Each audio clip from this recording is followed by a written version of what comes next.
નમસ્કાર દર્શક મિત્રો, ડે સ્પેશિયલ કાર્યક્રમમાં હું પીનલ આપ સૌનું સ્વાગત કરું છું। આજે ડે સ્પેશિયલમાં વાત કરી રહ્યા છે વિશ્વ આરોગ્ય દિવસની, અને માટે મારી સાથે જોડાયા છે ડૉક્ટર નિશ્ચલ ભટ્ટ, જેઓ બાળ રોગ નિષ્ણાંત છે, ડૉક્ટર મિનાલી દોશી, જેઓ સાયકેટ્રિસ્ટ છે, યોગ ગુરુ તરીકે પ્રવીણ પટેલ આપણી સાથે જોડાયા છે। આપ સૌનું સ્વાગત છે।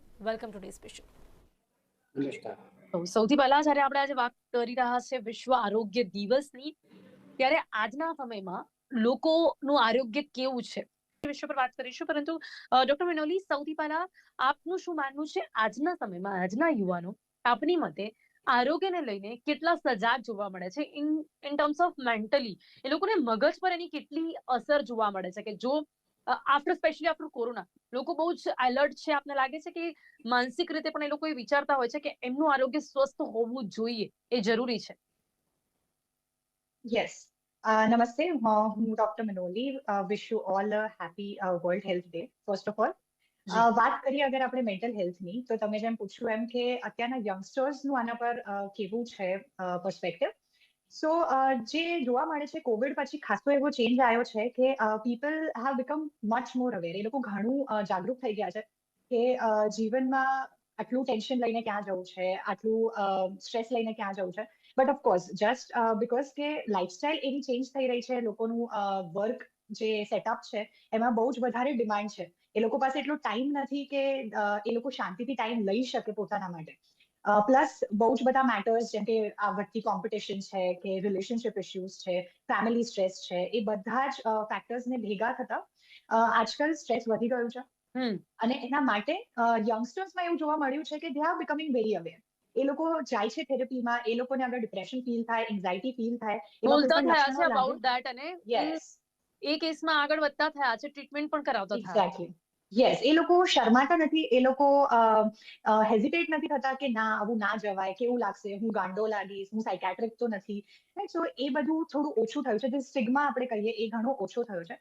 So that way it is good. પણ હજી ઘણી જરૂર છે, જેમ પ્રવીણભાઈએ કહ્યું એમ કે એક ડિસિપ્લિનની જરૂર છે। મેન્ટલ હેલ્થનું ધ્યાન રાખવા માટે પણ એક ડિસિપ્લિનની બહુ જરૂર છે કે રોજે તમે તમારા સ્ટ્રેસ માટે શું કરો છો, રોજે તમે કેટલું રિલેક્સેશન પ્રેક્ટિસ કરો છો, કેટલું માઇન્ડફુલનેસ પ્રેક્ટિસ કરો છો, કે રોજ રોજનું સ્ટ્રેસ અગર બિલ્ડઅપ જ નથી થતું તો એ ડિસઓર્ડર તરફ જવાની શક્યતા ઘણી ઓછી થઈ જશે। કે જે ડિપ્રેશન છે, એન્ઝાઇટી છે, એ બધા માટે રોગ થવાની દરેક વ્યક્તિને એ પણ ખબર પોસિબિલિટી હોવી ઓછી થઈ જોઈએ જશે। કે એને કઈ બાબતનો સ્ટ્રેસ યસ, આવે છે અને કઈ રીતે એક્ઝેક્ટલી, દૂર કરી શકે છે, એ બહુ ઇમ્પોર્ટન્ટ છે, જેની અસર સીધી હેલ્થ યસ, પર થતી હોય છે।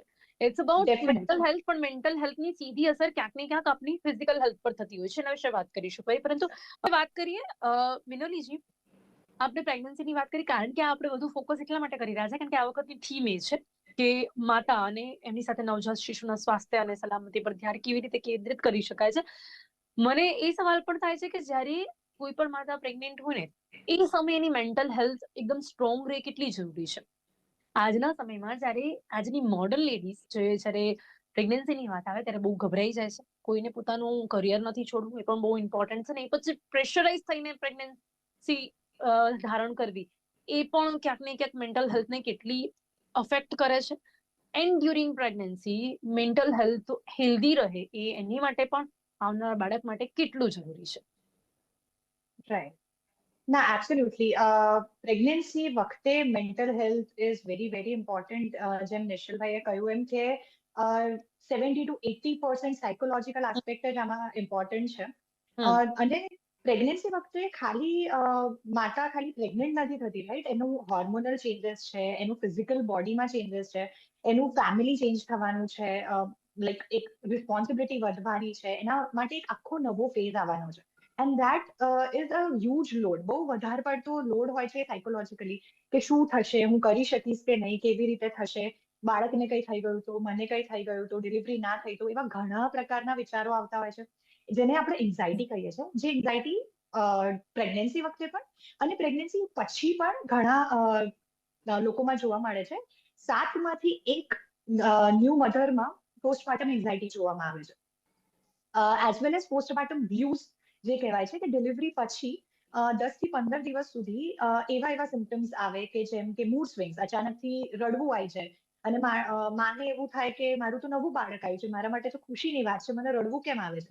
બટ હમ સ્ટીલ એમને રડવું આવી જાય, નાની નાની વાત પર ચીડાઈ જાય, કઈ પછીની વાત ગમે નહીં। કરીએ આપણે, ઓકે। યસ, યસ, આ જે પહેલા 10-15 દિવસની વાત છે એને પોસ્ટપાર્ટમ બ્લ્યુઝ કહેવાય છે।